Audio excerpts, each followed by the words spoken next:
창세기 31장입니다. 31장 17절로 24절입니다. 야곱이 일어나 자식들과 아내들을 낙타들에게 태우고 그 모은 바 모든 가축과 모든 소유물 곧 그가 밧닷아람에서 모은 가축을 이끌고 가나안 땅에 있는 그의 아버지 이삭에게로 가려 할세. 그때 라반이 양털을 깎으러 갔으므로 라헬은 그의 아버지의 드라빔을 도둑질하고 야곱은 그 거취를 아람 사람 라반에게 말하지 아니하고 가만히 떠나니라. 그가 그의 모든 소유를 이끌고 강을 건너 길르앗산을 향하여 도망한 지 3일 만에 야곱이 도망한 것이 라반에게 들린지라. 라반이 그의 형제를 거느리고 7일 길을 쫓아가 길르앗산에서 그에게 이르렀더니 밤에 하나님이 아람 사람 라반에게 현몽하여 이르시되 너는 삼가 야곱에게 선악간에 말하지 말라 하셨더라. 아멘. 창세기 31장은 야곱이 귀환하고 라반이 뒤쫓는 그런 내용입니다. 야곱은 라반 몰래 고향으로 돌아갑니다. 라헬이 아버지의 드라빔 곧 우상을 훔쳐오게 되지요. 라반이 이를 뒤늦게 알고 쫓아옵니다. 그러나 하나님이 라반에게 나타나 야곱을 해하지 말라라고 경계하지요. 라반은 야곱을 붙잡고 불만을 이야기합니다. 그는 내가 잘 보내려고 했는데 왜 그랬냐라고 말하지만 사실은 야곱을 경계하고 잃어버린 드라빔을 찾으려고 온 것이죠. 라헬은 생리를 가장해서 아버지를 속입니다. 서로 빤히 보이는 거짓말을 하고 있죠. 라반도 야곱의 품삯을 10번이나 속였습니다. 야곱도 라반을 속이고 도망칩니다. 라헬은 아버지를 속여 드라빔을 훔칩니다. 이 사실을 야곱도 모릅니다. 서로 속이고 빼앗는 관계, 겉으로는 화목한 아버지와 딸 사위 같지만 속으로는 불신하는 가정입니다. 다 욕심 때문에 그렇지요. 이것이 세상입니다. 세상은 속여서라도 이기고 빼앗아 성공하고자 합니다. 그러나 그리스도인된 우리는 정직해야 됩니다. 속이지 않아도 되는 것은 하나님이 지켜주시기 때문이지요. 하나님이 복 주시기 때문에 그렇습니다. 분노한 라반은 야곱을 칠 생각이었습니다. 그러나 하나님은 그러지 말 것을 경고하지요. 24절에 밤에 하나님이 아람 사람 라반에게 현몽하여 이르시되 너는 삼가 야곱에게 선악간에 말하지 말라 하셨더라 말씀하지 않습니까?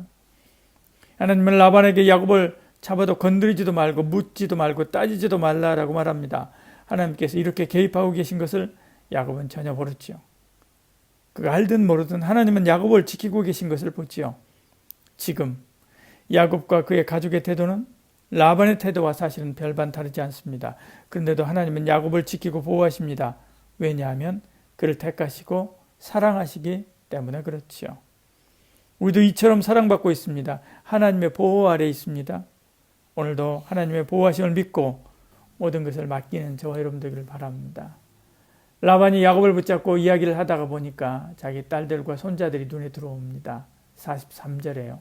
라반이 야곱에게 대답하여 이르되 딸들은 내 딸들이요 자식들은 내 자식이요 양떼는 내 양떼요 내가 보는 것은 다 내 것이라 내가 오늘 내 딸들과 그들이 낳은 자식들에게 무엇을 하겠느냐.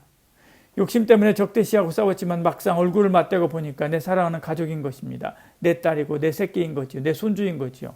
그렇게 밉던 야곱도 사실은 사위지 않습니까? 자식입니다. 그래서 더 이상 싸우지 않기로 결정합니다. 감정을 정돈하면 상황이 보입니다. 우리가 가장 많이 상처받는 사람이 가장 가까이 있습니다. 가족이고 서로 잘 아는 친구이기도 하지요. 가까이 있으면서 작은 욕심과 얽힌 감정이 서로 원수처럼 살게 합니다. 따지고 보면 별거 아닌 일로 죽자자자 싸운 적이 한두 번이 아니지요. 라반이 먼저 손을 내밉니다. 44절에 이제 오라 나와 내가 언약을 맺고 그것으로 너와 나 사이에 증거를 삼을 것이니라 이렇게 말씀합니다. 그동안 불신의 골이 깊은 야곱과 라반은 계약서를 정확하게 쓰자라고 말합니다. 그 계약서가 돌무더기죠. 그걸 여갈 사하두다라고 이렇게 이야기합니다. 갈르엣이라고도 불렀지요. 또 미스바라고 부릅니다. 이 약속은 하나님이 증인이다라고 하는 뜻입니다. 하나님 앞에서 약속한 거죠. 역시 부모는 부모입니다. 라반이 화해를 청하자 야곱이 얼른 돌을 가져다가 기둥을 세우고 서로 언약을 맺습니다. 야곱도 사실은 간절히 바라고 있었기 때문에 일사천리로 진행됐죠. 먼저 손 내밀기가 쉽지 않습니다. 내가 미안하다 하면 상대방도 미안하다 하며 화해할 것인데 그것이 쉽지 않습니다. 별거 아닌 자존심이 우리를 관계의 지옥에 붙잡아 둡니다. 올 한 해 사람과 사람 사이에서 묶인 것이 있다면 풀고 가시기를 바랍니다. 라반은 야곱에게 마지막으로 부탁하지요. 50절에 말씀합니다. 만일 내가 내 딸을 박대하거나 내 딸들 외에 다른 아내들을 맞으면 우리와 함께 할 사람은 없어도 보라 하나님이 나와 너 사이에 증인이 되시느니라 함이더라 말씀합니다. 딸들을 박대하지 말고 다른 여인을 들여서 또 장가들지 말라는 것이죠. 이것이 자식을 사랑하는 아버지의 마음입니다. 야곱도 하나님의 이름으로 약속하죠. 사실 이 이야기는 결혼할 때 해야 되는 당부입니다. 20년이 지나서야 이제 처음 장인과 사위의 관계로 돌아온 것이죠.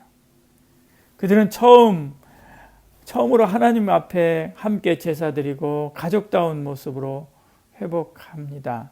54절 55절에 야곱이 또 산에서 제사를 드리고 형제들을 불러 떡을 먹이니 그들이 떡을 먹고 산에서 밤새 지내고 라반이 아침에 일찍 일어나 손자들과 딸들에게 입맞추며 그들에게 축복하고 떠나 고향으로 돌아갔더라.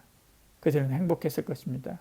서로 아끼고 아쉬워하며 밤을 지냈을 것이고 헤어지는 마당에 서로를 위해서 간절히 기도했을 것입니다. 이미 20년 전에 이루어졌어야 되는 일이지요. 야곱과 라반의 욕심 때문에 사랑해야 될 20년을 잃어버렸습니다. 하나님이 나에게 주신 사랑하는 사람과 살아갈 복된 날들을 싸움으로 일관하고 있지는 않습니까? 우리의 화해자 예수 그리스도를 힘입어 서로 사랑하고 섬기는 삶을 사시기를 축복합니다. 우리 인생은 그렇게 살기에도 짧습니다. 기도하겠습니다. 사랑이 많으신 우리 하나님, 사랑하고 섬기는 저희들 되게 하여 주시옵소서. 올 한 해도 주 안에서 기도함으로 잘 사랑으로 마무리하고 더 좋은 한 해, 더 복된 2021년을 맞이하는 저희들 되게 하여 주시옵소서. 예수님 이름으로 기도드리옵나이다. 아멘.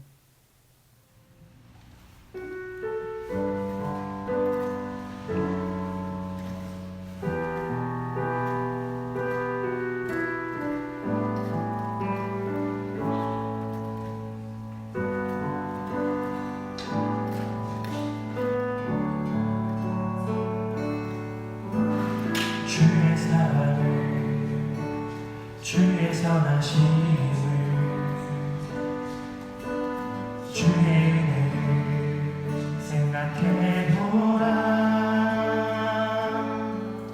하늘보다 더 높으신 아버지 사랑 크고 놀랍네. 아버지 사랑 크고 놀랍네. 주의 사랑 주의 사랑을 주의 선하심